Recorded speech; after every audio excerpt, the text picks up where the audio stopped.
Okay, so she had the score. She cracked the Stanford code. Welcome to the top 1% journey of Savi Goriwala from 99 percentile score in the GMAT to a Stanford admit and the grit behind it all. So, hi everyone. I am Natasha from Top 1% and I'm so thrilled, so very thrilled to be hosting someone whose story has inspired so many from different verticals and walks of life and whose journey I have followed with a lot of admiration.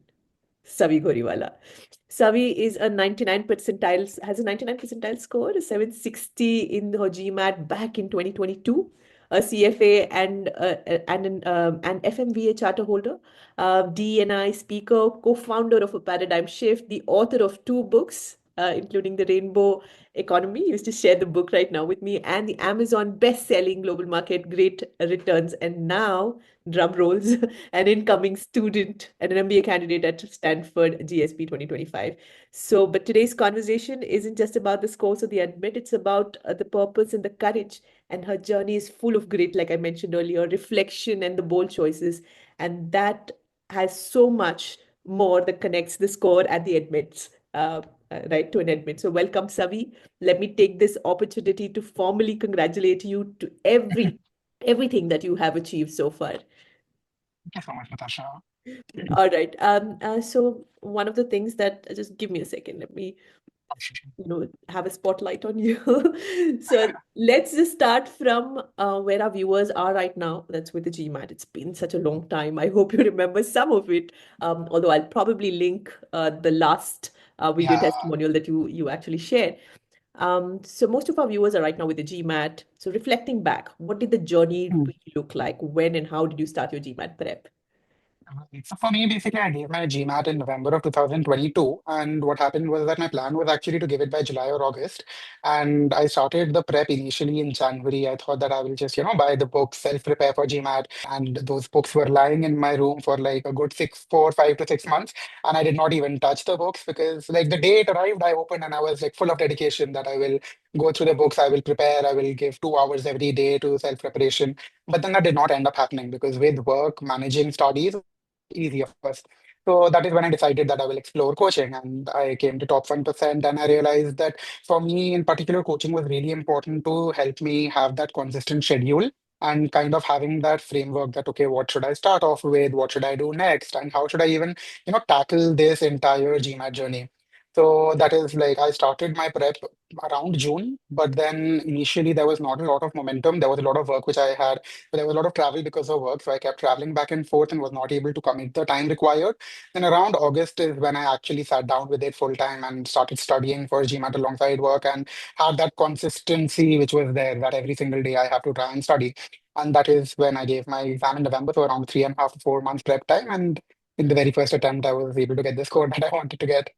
Yes, but I don't recall it very, very clearly at the time. Again, when I say great in passion, it showed up back that time as well because you were also preparing for CFA and it's not easy to crack it at all, let alone in the very first attempt. And you were preparing for that and you cracked that exam. Then you eventually and immediately, subsequently, I would say, cracked your Yeah, GMAT score as well. So, how did you structure your preparation around your travel, so you work, yeah, and your the CFA level preparation along with GMAT? Because I think this is what a lot of, especially people who are in CA, CFA, or any other busy schedule, mhm, the juggling with which one to give priority and what. right. How do I maintain consistency? And in spite of all, I'm winning it all. And how do I, and somehow I'm losing at GMAT? So, how did that happen? Yeah. Of course. So, like when I was preparing for CFA alongside GMAT, it was very clear that I had to prioritize between the two. It I realized that if I actually try to do both together, Hmm. it would be impossible for me to like study that much and work, right? So I gave the priority to CFA that time because my CFA exam was earlier. Plus, I had a lot of more time to prepare for GMAT because I was not applying for B school the same year. So I had a long window to prepare for GMAT as well. So I prioritized CFA, but what I used to do is that with CFA as well as GMAT, in both these cases, I realized that the preparation was not like you have to sit down for hours at a time and rote learn.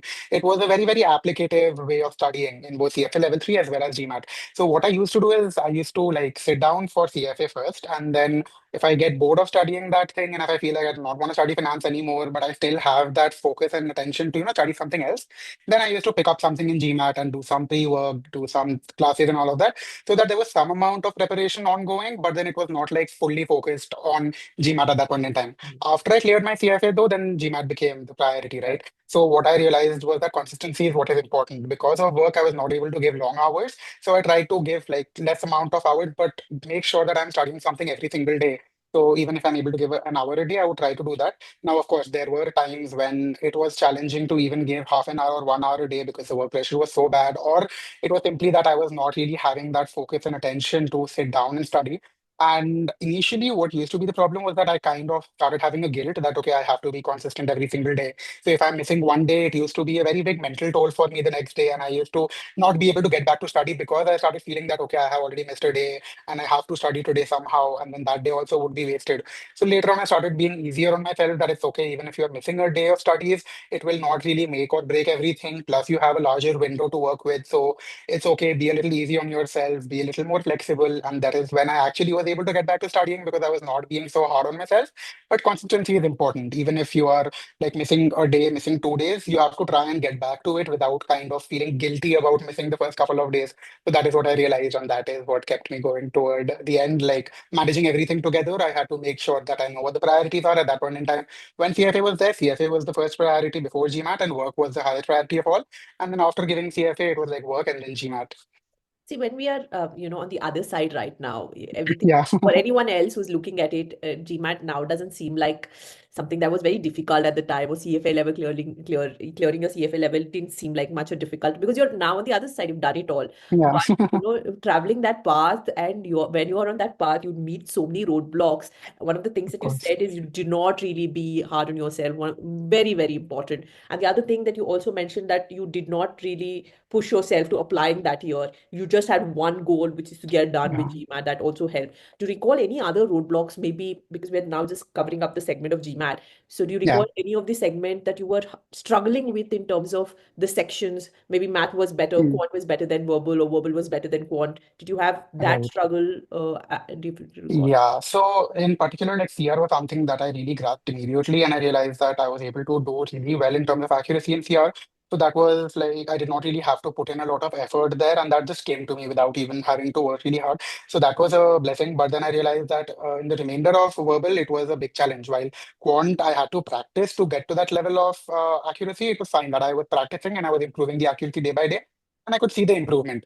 With verbal, that was not the case. With verbal, I started seeing that, some days are going good, some days are being bad. And I realized that, okay, sitting down and analyzing my mistakes was really important. And that helped me with kind of understanding where I'm going wrong, where I need more support and guidance, which is when I reached out to the team as well that, okay, these are the areas where I'm still struggling with. And getting that support in those particular areas allowed me to actually improve the accuracy at that particular section. And then, of course, like looking at it from an overall perspective, also another major roadblock at that point was that I tried to get attention span for like to sit down with studies for a longer period of time in a single sitting. But then back then I did not know. Recently, I was diagnosed with ADHD, and now that makes sense that I could not really sit with it for for a long time in 30 minutes, 40 minutes, or an hour at most. I used to get distracted. And initially, again, I used to be hard on myself, but then being a little easier on myself, that it's okay to not do it in one sitting, even if it is a 6 hour long video, it's a marathon video of 12 hours. I can do it in an hour each section so that I can like do it over 12 days with one hour each. And that was basically like me tailoring the course to my particular requirements, and that enabled me to be able to, do all of that without having those particular issues of loss of attention span.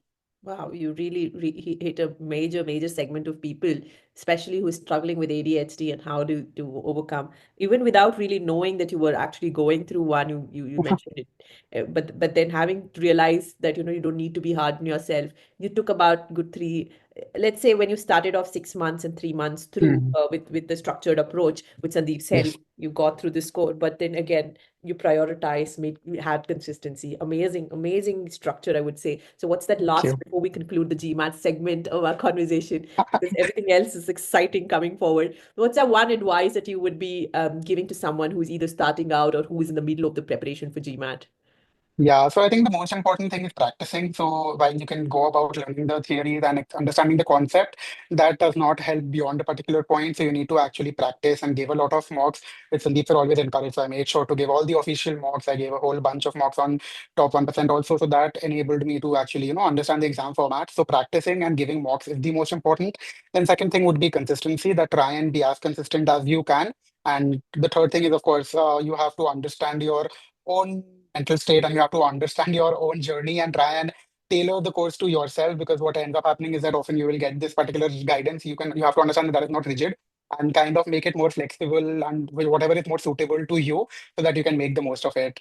Right. Superb. Superb. Thank you so much. Now we move on to the second segment, most interesting because, since the time that you gave, you address especially your community, that is the CA level, all the students, especially your friends and peers who were CA and preparing for GMAT, and we had like one conversation around that point. And till now that I hear, and I've been following you very, truly, and I've been Yeah. waiting and wanting to see where did you get yourself admitted because you were very passionate to go to an MBA school for sure. You mentioned it then and now also.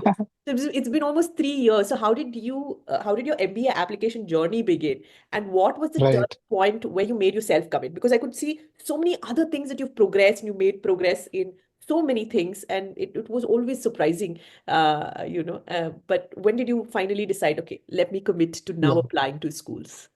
Of course. So it was in 2023 when I initially started looking at applications and I wanted to go for 2024 intake.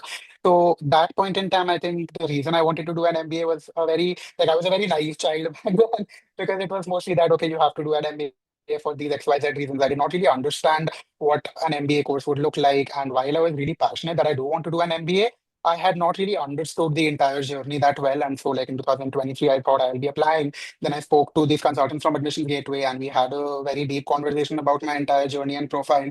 And we decided that applying that year was not really the best choice because there was still a lot more that I had to learn before I could contribute to my peers at an MBA school. So we decided to wait a year. And during that 1 year, it was like a very transformative year for me in terms of professional as well as personal life. And that is when, like in 2024, I actually decided that, okay, I will be applying this year for the intake of 25. And I started my application journey around April or May. But that time it was again like work pressure was really intense. So I was not able to commit to it at all. And it was more of just doing the very basics and not really giving a lot of time to the MBA application journey. Then around June, July is when I actually started sitting down with the essays, with the school selections. And it was really late by then, but I still had to do it because that was something I did not want to wait another year at that point in time. So I just went for it. And because like Monday to Friday, I was not able to give any time at all. The weekend, whenever I was free, I tried to give a lot of time to this. And again, it was like mostly about understanding myself and introspecting, which is something I did not realize back when I was very passionate about MBA, that introspection is the biggest part about the MBA journey. So I have to first introspect and understand myself before I can even think about what schools I have to apply to. So that then finally happened around like July, August, then September, I did my round one. And then in round two, I just did Stanford. And then, yeah, then here we are now. Yes, obviously, from among all the schools that you've applied, I would like to pick up, of course, Stanford, because one, you have the admit, two, you have the love for the school as well. The essay really speaks. One of the questions that they ask is what matters most to you and why. Um, Yeah, I've seen, and from the journey that I have seen, I can completely understand how you've justified the question, but let me hear it from you. How did you approach that? It's a very deep, profound, and a personal question. And of course. most of the schools do actually consider to see how do you contribute back to the college, right? And so, what mattered Right. to you most, and why? What was your? How did you kind of give us a gist of how did you go about answering that question? Of course, of course. So what happened again, this is like a funny story that when I was initially planning on, the applications, the initial few essays always revolved around me thinking that, okay, what does the college want to hear? Because I think whenever we are writing the application, we do think about that, right? That what will the admissions committee actually want to see in my profile or in my essays? And so in my entire round one applications, even though that was like something which I tried to minimize, that was still clearly there that, okay, I have to write it in this particular way, or I have to mention these particular things, which is important so that the college knows about them. But then, like after I got the admits for round one, I got into UC Berkeley, Haas, and Yale and UMass Cross. So I was more than happy with the admits. And round two, I was just applying to Stanford as a long shot, not really believing that okay, I might even get an admit from there. So when I actually sat down with the Stanford applications, it was Like the application deadline was the first week of January, and I had my bottom surgery in the second week of January. So I was actually not even in India. I was preparing for surgery. Surgery was the top thing on my mind because the application was way lower in the priority at that point in time. And I just had to apply because I had to, give myself the chance of at least applying to Stanford. And when I sat down with the essay, I realized that it required a lot of introspection. And for a long time, I was not able to give myself that mental space because I knew that I would need mental bandwidth to actually sit with that question and be true to myself. So I kept deferring. And then finally, a few days before the deadline, I went down to a coffee shop. Again, not in India because I was gone for my surgery and that was the first thing on my mind. I went to a coffee shop, took out my laptop, and just let myself be completely immersed in my entire journey and be true to myself that, okay, what is it that really matters to me? Forget about what the college wants to hear, what are the achievements that I have made, but what matters to me. And then I finally started typing it all out. And yeah, I cried like 5 times during that single draft, just writing it all out because it was very emotional to me, very close to my heart. And finally, like when I was done with it, I realized that, okay, this does not really need a lot of rework and revision because even if it is not what the college wants to hear, it is what genuinely matters to me the most. And so I went with that essay, and I think that being true to myself was really important. And that is at the end of the day what colleges look for, that you be true to yourself and talk about the things that matter to you rather than thinking about what they want to hear. I want to hear. Absolutely. I think most of the colleges now, including Stanford, really looks at Yeah. what matters. I mean, why would they then include it in the essay? Yeah. They because they have other questions to know about your professional aspect, Hmm.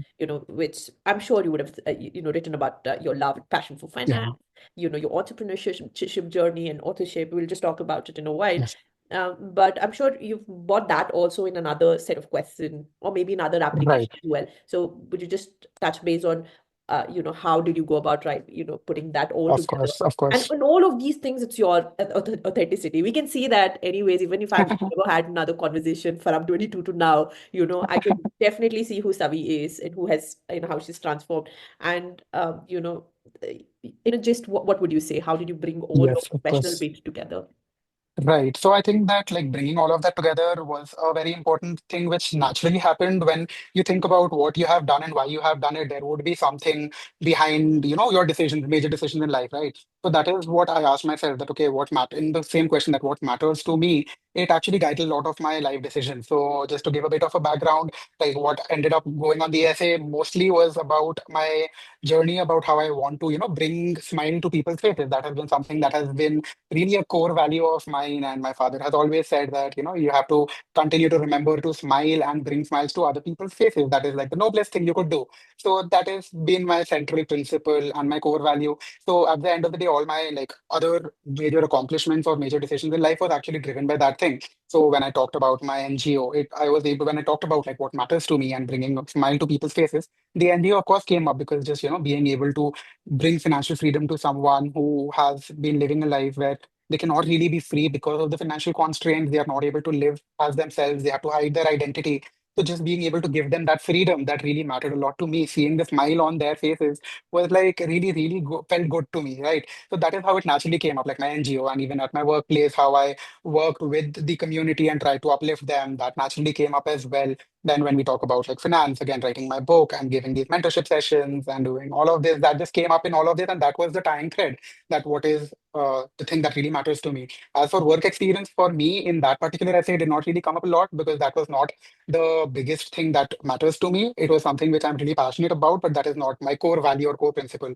So that mostly came up in like the second question about why Stanford and like talking about how an MBA will help me and how what I can bring to the community there. That is where it came up. And of course, within the application, you also have these areas to talk about your work experience and your accomplishments at the workplace. So that was again a very key point in those areas rather than talked about in the central essay.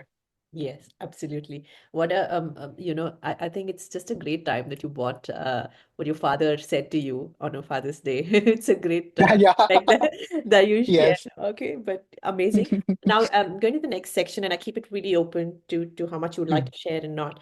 What's Savi's story? Because I know what is Savi's story, but for anybody who wants to know other viewers, we can probably start with, of course, the professional journey that you have been in PW, been in many companies and every other organization. We know the capacity at which you've been performing. But the other thing that has influenced let's say the MBA goals, right? Which is you starting your own entrepreneurship journey, being the co-founder of Paradigm Shift, authoring few books. So where did that start from, and what is your story, and Right. how are you going to continue with having these going forward? Yes.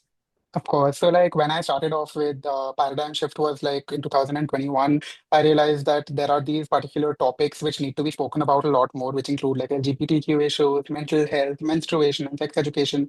So back then, I realized there was a bit of a selfish motive inside me because learning about LGBTQ topics really made me accept myself, and it made me become more accepting of my own identity. So I realized that these topics need to be spoken about much more broadly because just like me, who got this awareness during like the COVID years, and it allowed me to be much happier with myself. There are so many others who need this kind of information to be spread to them, and we need to talk about these taboo topics in the society which people do not really speak about. So that is when we founded Paradigm Shift. I was not really out back then, but we started it and we started like spreading awareness and information. Then going forward, I decided to come out when I was at PwC when I realized that it is a very big burden not to be myself anymore. And I decided that I want to just live as myself, and I hope that there would not be any professional consequences. I was very lucky to be in an extremely inclusive and supportive team.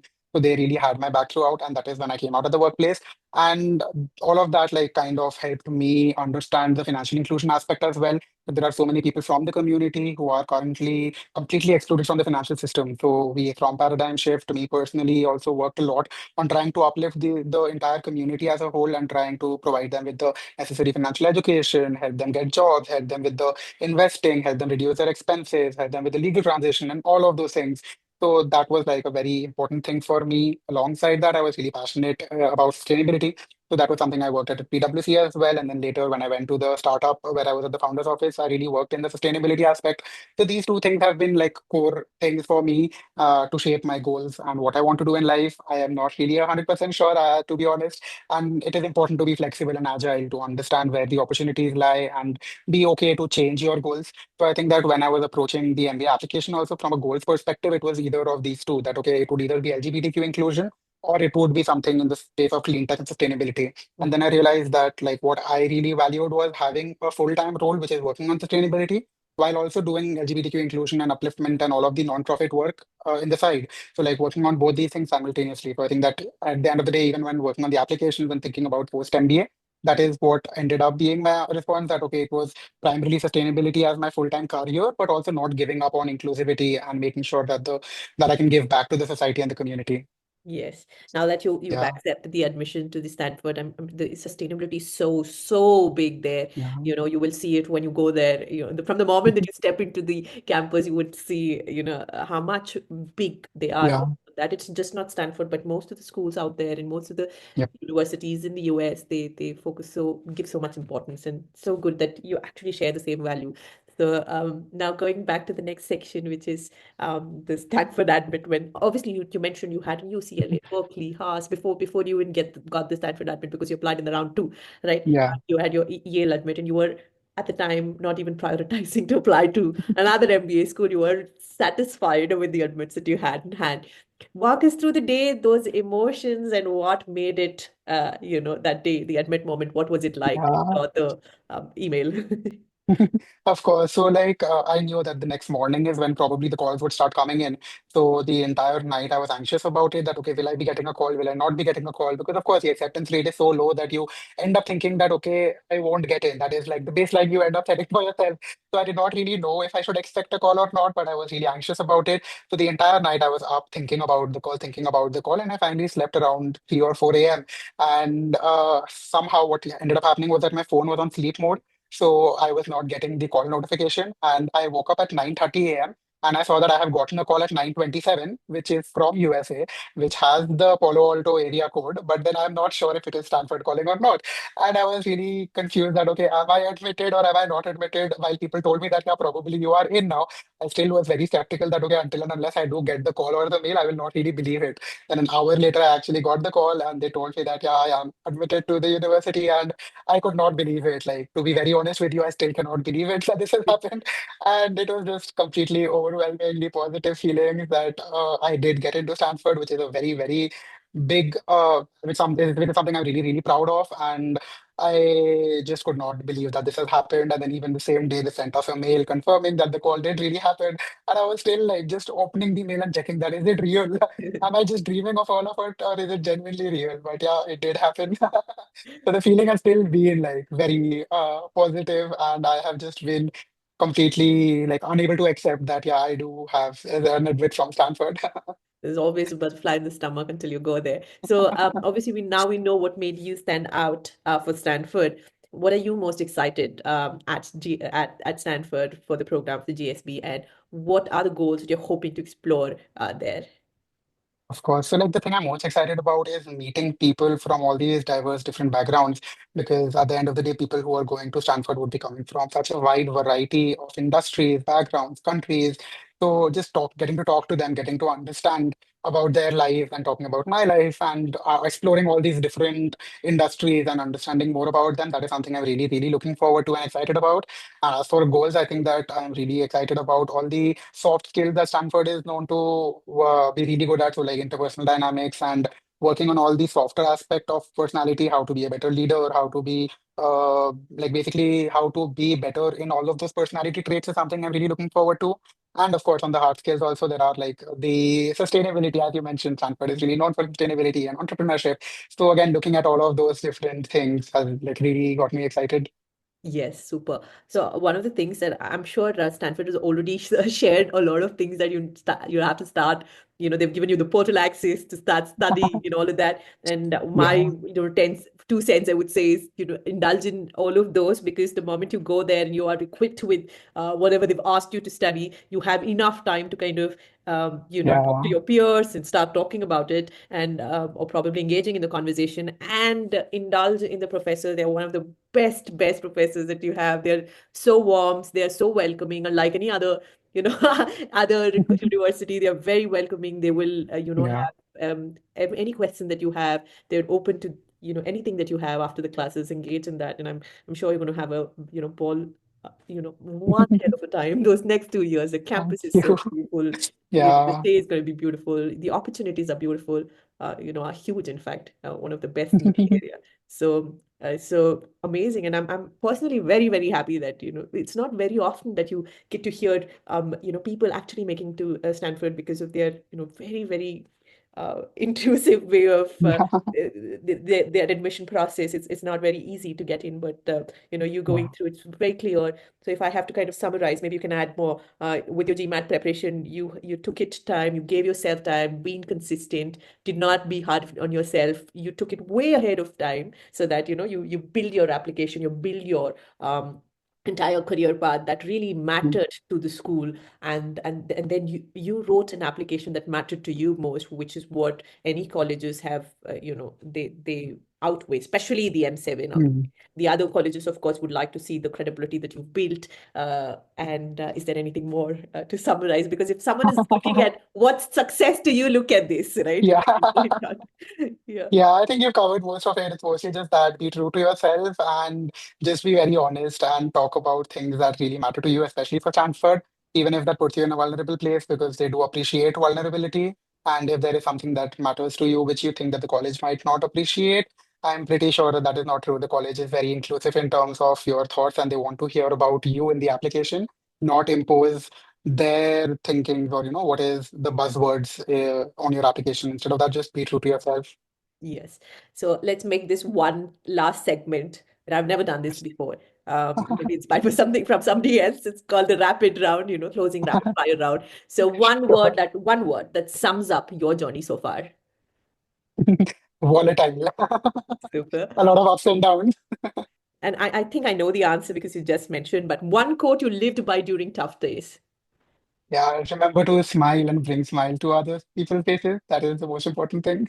I didn't take the opportunity to tell them, but now I'll tell you, you have the perfect smile, and seeing you smile would definitely bring a lot of smile to others as well, right? Thank you. So the other one, Thank you. GMAT prep in one sentence.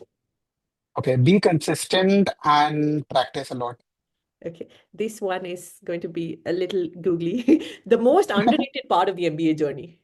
Underrated. Okay, yeah, most underrated part of the entire MBA journey is genuinely don't look at the rankings so much because that is something which I did not realize. Everyone talks about rankings, and that is how I approached the MBA school selection as well initially. Later on, I realized that fit is way more important and just forget about the rankings when you are looking at the school. Just understand if it is a good fit for you or not. If it is a good fit, then you should go there. If it is not a good fit, even if it is number one rank, which it is not for you.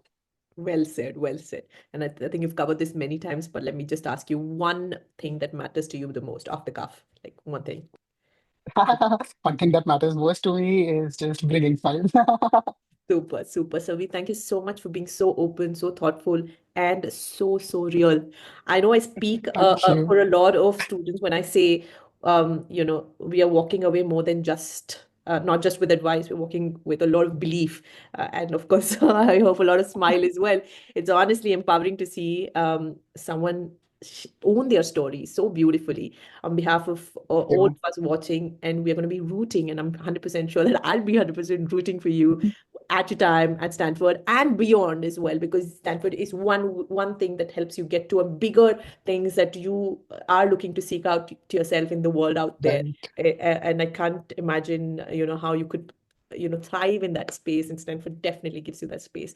Thank you so much for sharing this. It has been wonderful. I've been really looking forward. I was actually looking to having this conversation, and now that's over. I think I'm just going to go back and rewind on what we've had this conversation. But good Yeah. luck, dear friend, and I hope you do very well in life. Thank you so much, Natasha. Have a good time. Bye bye. Bye-bye. You too.